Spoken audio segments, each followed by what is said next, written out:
You're driving home in the evening, tired from a hectic day. Some driver rudely cuts you off in a dangerous way. Finding yourself frustrated with his behavior, you immediately honk your horn for a while.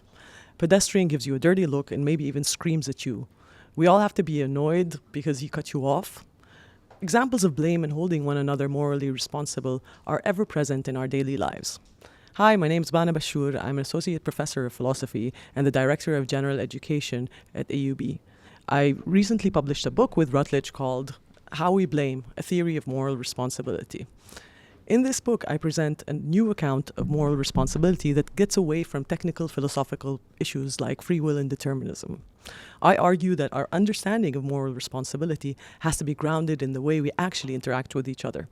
Unlike much of the contemporary literature on the subject, I draw on real-life cases to eliminate the theory, from ones as trivial as road rage to others that are ripped from global news headlines.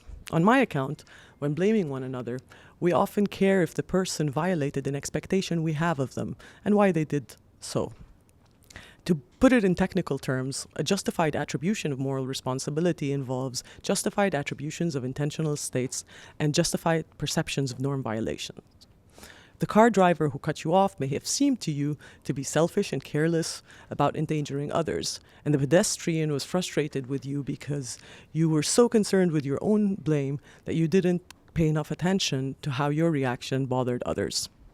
This means that moral responsibility attributions only make sense when talking about the perspective of a particular observer. And the discussion then turns into one about whether the blamer is justified in attributing moral responsibility to the blamed. The first part of the book gives us arguments based on literature purely from philosophy without any scientific backing. In the second part, I reach the same conclusions but by relying on studies from experimental psychology and philosophy. Another distinctive feature of this book is that it makes room for cultural variability in our justifications of moral responsibility. Those in different cultures may have different norms or expectations of one another, as well as different reactions to their violations. For example, in Lebanon, you expect someone close to you to get in touch as soon as they get into town. And when they don't, you react with what we call atab, a specific kind of blame that's reserved to people of whom you are fond. The theory makes room for the role of institutional injustices. For example, power dynamics shape both our expectations of one another and our interpretations of behavior. I believe that in the context of Lebanon, when many people complain that there's an absence of institutional accountability, interpersonal judgments of moral responsibility play a pivotal role in our daily lives. For this reason, I've always been intrigued by this issue.